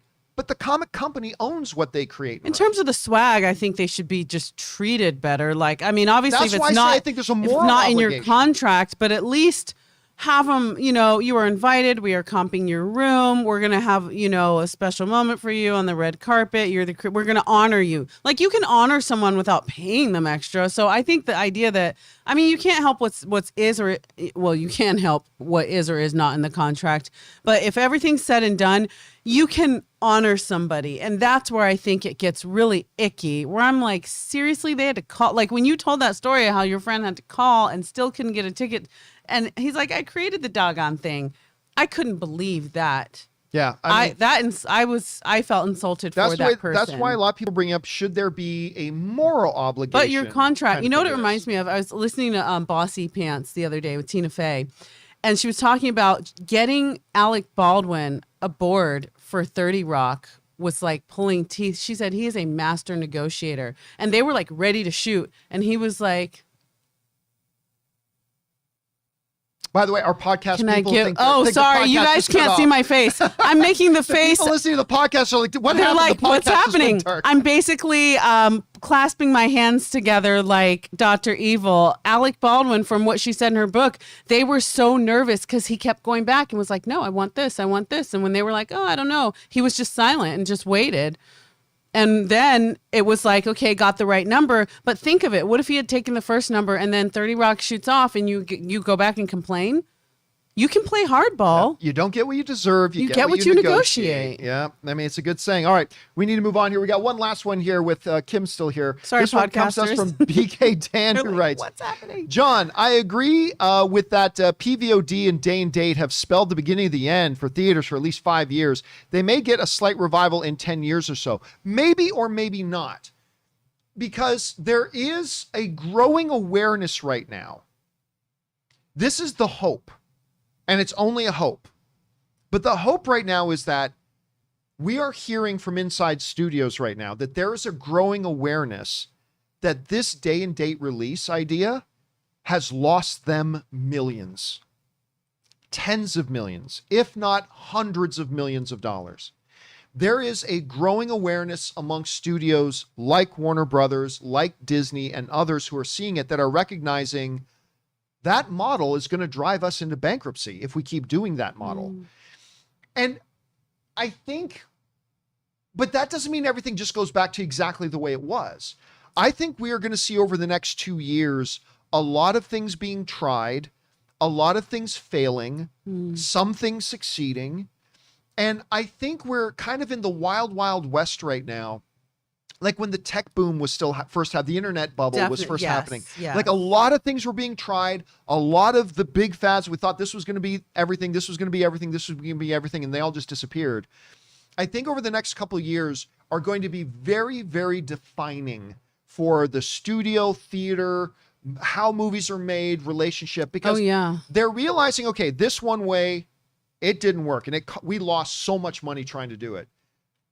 But then they'll try something else, and then they'll try hybrids, and then they'll try other new things. And I really think over the next 2 years, we'll see how it shakes out. I don't know. What do you think? I think especially after seeing what happens with Scarlett Johansson. Don't forget, we're all waiting. You know, I wonder how long it'll be until we see how this shakes out. But this is the first lawsuit to kind of shake the industry and deal with like this streaming, what some would call a mess. I don't blame them for trying. Let's see, it's trial and error because you're in a brave new world. You've got new technology. You've got streaming. Like who'd have thunk it? You know, I remember when Netflix was like, you get in the mail your DVD and then you send your DVD back. Like who would have thought it would have become what it is now? And the world's changing. You have to move with it. And with that, you're going to have things that you're like, that was a terrible idea. Let's never do that again. And then you're going to have things where like, I like that. Let's modify it and do this. So you have to go through the trial and error. And there's a lot of criticism while people are going through trial and error. And that's, I completely understand it. But I feel like the next 2 years is going to be very interesting. Yeah, it's going to be really. And by the way, I'm not sitting here pretending I have the answer. I mean, I have a theory about what model would work best. But maybe it wouldn't. I mean, I don't know. So they're going to go through trial and error. They're going to lose a lot of money. They're going to make some money. We'll see how it all goes. Anyway, guys, that's all of our time for Kimberly Ann Curran. We've kept her a little bit over time again today. Kimberly, again, you saved us again because yesterday we thought we were bringing you on as a third yesterday. And all of a sudden Rob disappeared. Rob totally airbrained. He thought he had told me. He forgot that he had told me he couldn't be on the show. So yes, and then today you were going to be on with you, me, and Aaron, and then all of a sudden Aaron's and I was looking forward to it. You saved it Aaron twice. I had like questions. I was like, I want to buy baby stuff. Like I have questions. Like I was so excited to see her today. And you'll see her again soon. Yeah. But anyway, thanks again for being here. In the meantime, where can people follow you in your adventures online? Yeah, sure. My YouTube is What's Good Kimberly, and my Instagram is Was Good Kimberly, KIMBERLY. Stop by, say hello. All right, thanks a lot, Kimberly. Bye, we'll talk to you again soon. Ladies and gentlemen, Kimberly Curran, bringing her goodness to it. Thanks a lot, Kimberly. But guys, listen, we still have some time left, so let's keep firing through more of your questions here, shall we? Next up, we got James L.H. who writes, Hey, John. Regarding Clancy Brown, after Highlander, my second favorite film I remember with Clancy Brown was where I lost my track here. Where are we at? Oh yeah, well, Clancy Brown was back in 1988. I've not seen in ages. Have you seen Deadly Pursuit? I did, but I think 88 would have been the last time I saw it. A thriller. Sidney Poitier's FBI teams up with a wilderness expert played by Tom Berenger to track a killer. It's been forever, but I'll tell you what. I remember Rob brought up that movie the other day as well. And I barely remember it. Like, I know I saw it, but I barely remember it. Because I was like, what, 15 when I saw that movie or something like that. It was a long time ago. Anyway, but Rob was remembering that and he was talking pretty fondly of it. So thanks for bringing that one up, James LH. Good on you. All right, next up, Orange Grove 55 writes, Jungle Cruise, meh. But can we all agree that the score is phenomenal? Wow. Listen, when Ann and I sat down to watch Jungle Cruise, and I watched it at home. The reason I watched it at home was because that's how Disney sent out the press screener of it. They sent it to me like 2 weeks before the movie opened, and they sent out a screener so I could watch it at home digitally. So my first experience watching Jungle Cruise was at home. Otherwise I would have gone to the theater to see it. But Ann and I both kind of looked at each other, and it's like, this is clearly like whoever scored it, and I cannot remember who did the score for the movie, but they were clearly influenced by John Williams's Indiana Jones score. You could hear definite colors of Indiana Jones and Pirates of the Caribbean, like music kind of just mashed up. And I say that as a good thing. It really did give a great sense. The music gave a great sense of adventure. The movie gave an absolutely great sense of adventure. The music gave a great sense of adventure to the movie. So they really did a very, very good job with that. The movie was all right, but the music was really quite great. All right, next up, Justin writes, hi, John from Hong Kong here. Been following your show for ages. I'm a huge fan. Well, thank you so much, Justin. I appreciate that. You've even prompted my first ever live show question. All right, well, here we go. So just like you guys, I'm a big fan of Suicide Squad, but John Cena's acting is jarringly amateur to me. In Fast 9 also. Just me? Thoughts? Well, listen, is John Cena a great thespian? No. Could he be one? Maybe. Give him more time. Maybe he could get there. But I will tell you this. I am really impressed how far he has come. Because while he has had a very natural comedic timing for like comedy supporting roles, he's never been able to pull off anything much deeper. But in Suicide Squad, there's a moment near the end of the film. There's a few moments near the end of the film between him and Rick Flag where he legitimately made me believe.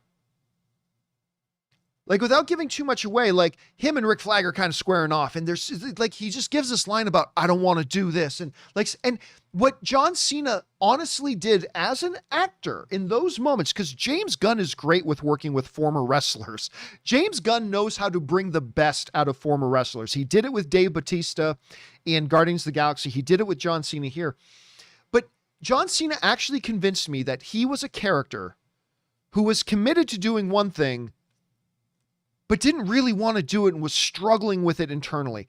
And he pulled that off. And quite frankly, if you had asked me before I had watched Suicide Squad if I thought John Cena could have pulled off such a scene, I would have said no.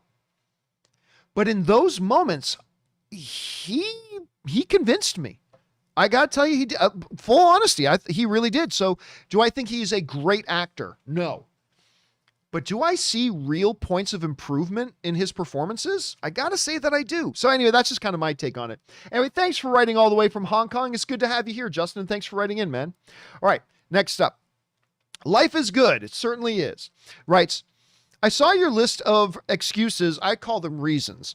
I saw your list of excuses on why Suicide Squad failed. The real reason is because the masses simply just don't trust DC anymore. That's completely false. That's completely 100% false and not true at all. And I'll explain why in a second. They're hit and miss. They have no consistency and they're all over the place. Walter Hamada isn't doing a good job whatsoever. Oh, he absolutely is. Walter Hamada is doing a great job because whatever happened with the box office, this Suicide Squad movie is the second highest critically rated DCU movie ever and one of the highest audience rated DCU movies ever. And their job is to make great movies, and they made a great movie.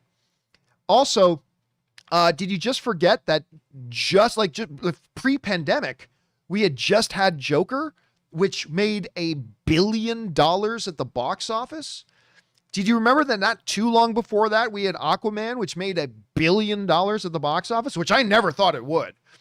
I mean, I knew Aquaman would be a hit. I never thought it would make $1 billion. Like, never. I think in my wildest dreams that movie would make $1 billion. It made $1 billion. But here's the main reason life is good, why I believe you are incorrect in saying the main reason is the masses don't trust DC. You know, here's the reality. 95+% of the average movie-going audience don't give two shits about which corporate name is on the movie banner. They don't care. Most average people go to the movies, couldn't even tell you most of the time if a movie was Marvel or DC, and they certainly don't care which one it's from. All the audience cares about is, does this movie look good to me? Did the marketing department of that movie do a good job of marketing the movie to convince me to go and see it? And then once I go to see it, did it entertain me? Did I enjoy it?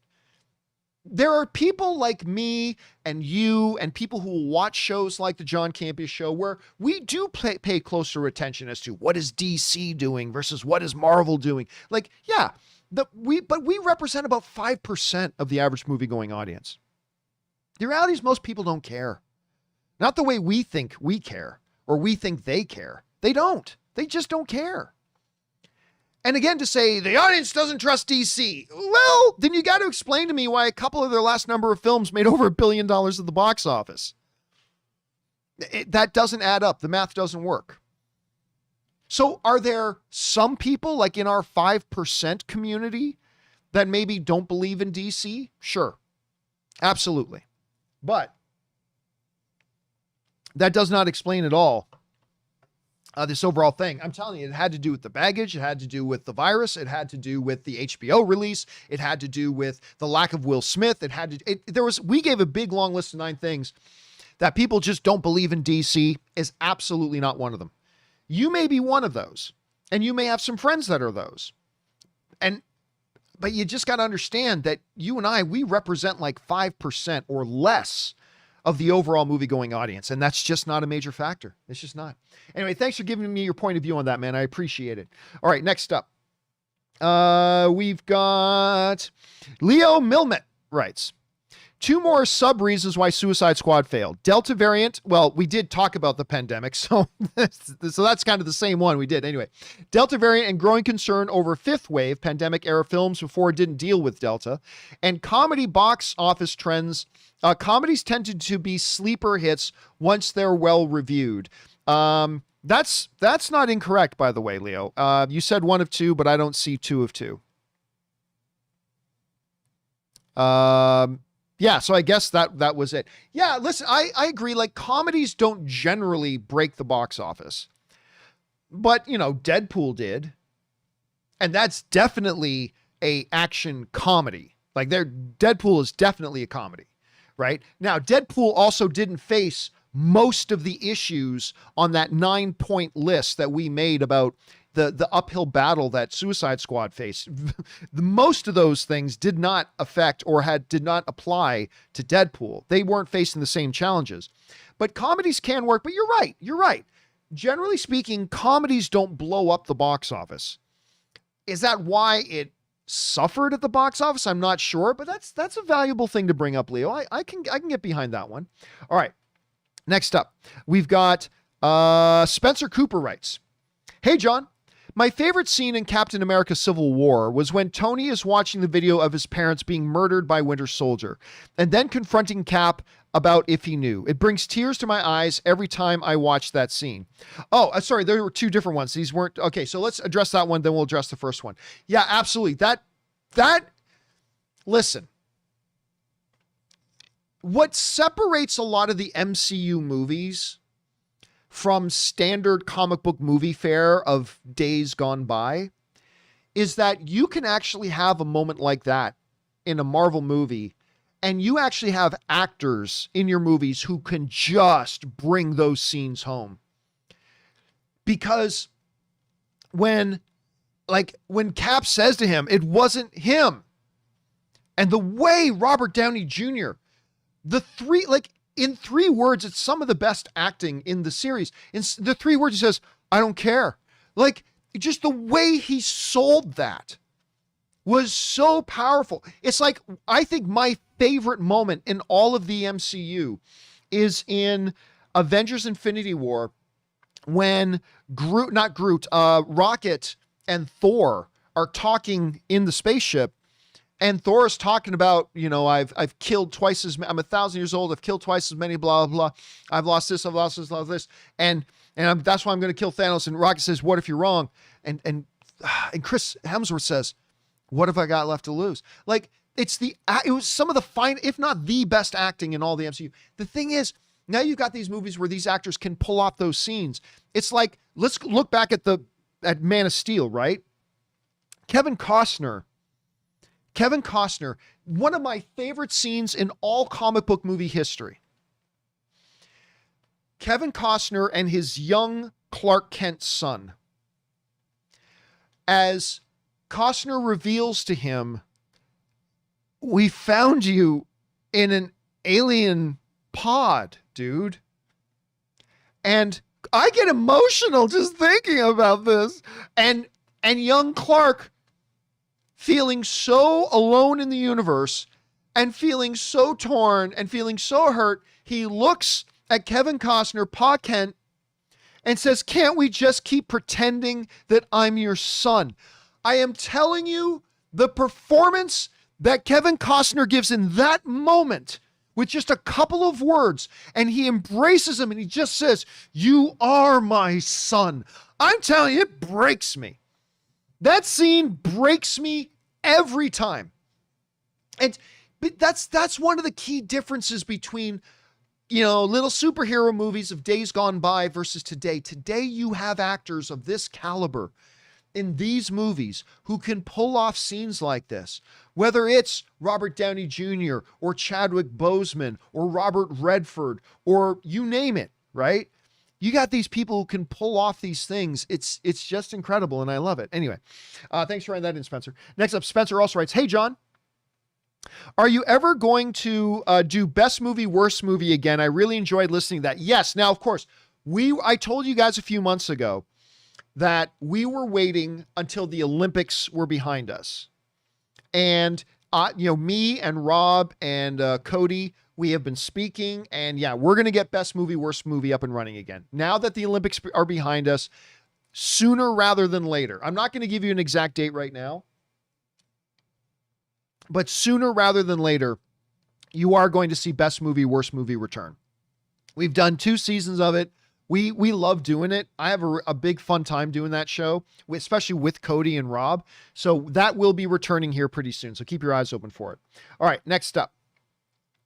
We go to Min Tran, who writes, I was listening to the AMC earning call last night, and besides the Warner Brothers thing, AMC also talked about the success of hosting UFC events in their theaters and the acceptance of Bitcoin for currencies. What are your thoughts about those 2 things? Well, yeah, number one, I've always loved the idea of movie theaters using their facilities to also do other presentations, whether it's, NFL football. Like I remember before the pandemic, AMC Theater started on Sundays showing certain NFL games on the big screen. And me and a couple of buddies of mine took advantage of that. We would go down, into downtown Burbank. We'd grab breakfast at like 9 a.m. and then we would roll into the AMC Theater to watch the game of the week that we were going to be watching. And it was fun. It was fun. Or putting out things like UFC. Like, I think it's a great idea. I really do. As far as accepting Bitcoin, who cares? Whatever. You're paying $5 regardless, right? Or $10 or $20, whatever. Whether you're paying $20 in regular currency or paying it in Bitcoin, it doesn't really matter. And anybody who's not an idiot is not giving up any of their Bitcoin just to go in and watch a movie. But it's not a bad idea to be able to accept that as a form of payment if you want. It's not a bad idea to do that. All right, next up. Dangerous D writes, hi, John. I sent a comment about a Suicide Squad versus Justice League movie, and you nixed the idea saying that the Justice League is just too powerful. They would crush the Suicide Squad. But what if we add Bizarro, Blockbuster, and Rampage, DC's version of the Hulk, or of She-Hulk, to the Suicide Squad? Would that change your mind? I mean, I don't know. Maybe. I mean, the idea of a Justice League versus Suicide Squad, to me, is just a laughable idea. Because there isn't a single member of the Justice League that can't take out the entire Suicide Squad by themselves. Batman obviously can. Wonder Woman could take out every member of the Suicide Squad by herself. The Flash could take out everyone in the Suicide Squad by himself. Cyborg could take out everybody in the Suicide Squad himself. Superman obviously could take out every member of the Suicide Squad by himself. So that's why the concept of Justice League versus Suicide Squad doesn't really appeal to me that much. Now, you could totally play around with it, but then is it really Suicide Squad anymore? I don't know. No, honestly, no, it still doesn't pique my interest. Now, if James Gunn was to do a Justice League versus Suicide movie, that could be so fun. That could be just bonkers because you do such crazy things in it, right? But then again, you could also say that, look at The Boys. There's not a single member of the Seven that couldn't kill every member of The Boys completely by themselves. And yet The Boys managed to be a real thorn in their side. And I know. It depends on whose hands it was in, I suppose, man. It would depend on whose hands it was in. All right, thanks for writing that in, Dangerous. Next up, Chuck the Mystery writes, "Hey, John, one of two. You and Rob had a brilliant discussion on Tuesday about the 45-day theatrical window. When you said dark days could be ahead for movie fans, I felt those words. I believe them as much as I don't want to. Rob, however, made a great point when he brought up the fact that there are people out there like Lee Wanell who can make an excellent film on a small budget and make a huge profit on it. How quickly do you think the days of big budget films are going away? Within 2 years? No. I don't think within 2 years. And here's the problem, though. The problem is, for every small budget film that turns into a real profitable project, there's 8 or 9 that don't. Like, we often make the mistake of looking at the exception as being the rule, right? It's like a 1 out of a million happens and we go, oh, see, it can happen. It can work. Keep doing those. It's like, yeah, but it was 1 in a million or 1 in 5 or 1 in 10. Like, we often talk about the great success that Jason Blum has had, and they have. What Jason Blum has done with Blumhouse is amazing. I had Jason in my offices once, and I was able to interview him one time, and he's great. But we often forget, like when we talk about Blumhouse, we'll talk about the amazing success of The Invisible Man, or we'll talk about, what was it again? Happy Death Day. God, I love Happy Death Day. I love Happy Death Day so much. That movie was such a pleasant surprise. But, we'll talk about those. But we don't talk about the also large number of films that they put out that were crappy and made no money at all. Because we don't think about those ones, though. We don't talk about those ones because they come and go pretty quickly and pretty quietly.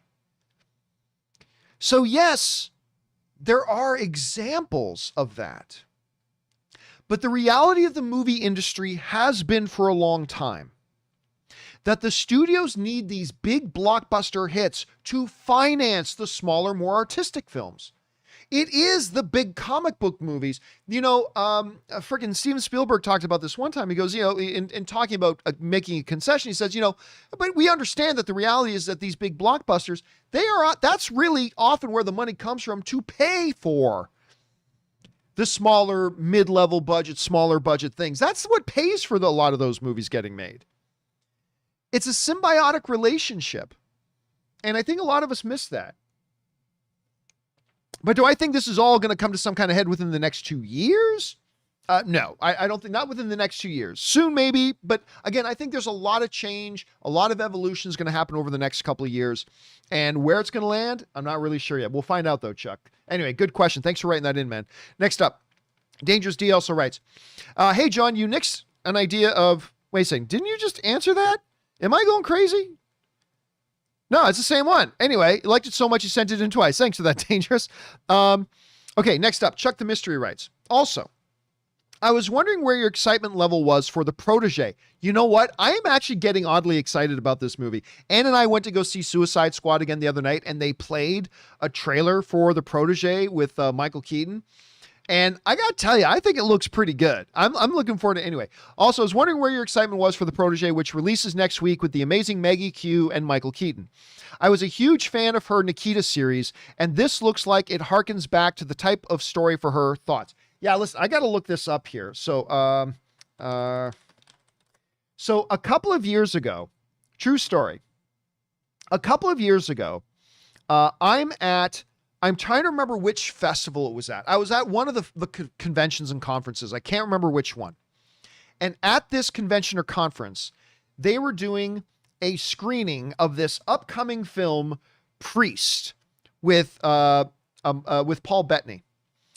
And I'll tell you what, not a lot of people, by the way, John Salvi sends in a super chat badge in the live chat. Thank you, John. I appreciate that, man. A lot of people did not go to see this movie. But this movie really, I enjoyed this movie. I thought this movie was pretty fun. I thought this was a pretty fun movie. Now, here's the interesting thing about it. Normally, what the studios will do is they'll invite some press to watch the movie and then interview the cast, like the next day or something, right? But for Priest at this particular event, they had us interview the cast first. And I had fun with Priest. I really did. I see Yellow Flash saying Priest was horrendous. I disagree. I actually thought it was kind of fun. And it was the best 3D. Let me rephrase. It was the best post 3D, because there were movies in 3D that were shot in 3D, and then some movies that were converted into 3D in post-production. The 3D in Priest was a post-production 3D, but they took like a year doing it, and it was the best post-production 3D I had ever seen in a film. And I'm not a 3D fan. Anyway, John, what does this have to do with Maggie Q? So this one thing, they did it in reverse. They had us interview the cast this one day first. And then later that evening, we actually got to go and watch the movie. So in this screening, there was only about 20 of us in the screening, and I'm sitting down in my seat in the theater by myself with a few other people in the theater. And Maggie Q comes in like just as the opening credits were starting. And she's just like, "Can I sit here?" I'm like, bird. What? I mean, yes, Maggie Q, you may sit here. And then like the whole time I'm watching the movie, I'm asking myself, am I watching the movie or am I staring at Maggie Q?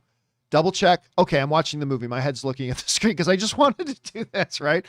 So she comes right in and sits down beside me, and I'm watching this movie with Maggie Q. But at any rate, I like Maggie Q a lot. I really do. And I think the trailers for this, does it look a little generic? Yeah, it does. It looks like a little bit of a generic action film. But that can be, if you do those right, they can be really fun. You know, I'm not expecting to have my mind blown. I'm not expecting it to win any Oscars. But even though it looks a little bit like a formulaic action film, those can still be really fun and entertaining if they're done right. And I think The Protégé looks like it could be fun. So I'm really looking forward to it. Anyway, that's just me. Okay, next up. Was there another one? Dangerous D wasn't asking about Suicide Squad again. He was asking about Deadshot. Okay, Dangerous D asks, hey, John, you nixed an idea of Deadshot and Bloodsport in a limited series on Max, saying that those are too similar. But wasn't the running gag in Suicide Squad that Peacemaker was similar to Bloodsport? I would watch a Deadshot and Bloodsport team up. If Disney made Falcon and Winter Soldier work, why not them? That's completely a different situation, Dangerous. Yes, they're both marksmen. Like Peacemaker and Bloodsport are both marksmen, and they're both neither of them have superpowers, but they're both blah, blah, blah. Yeah. Bloodsport and Deadshot are literally the same character. As a matter of fact, when they first were going to bring on Idris Elba, the idea was just to have him play Deadshot. When they first brought him on, at first the intention was they were just recasting Deadshot. And then they thought, well, let's just say he's a new character.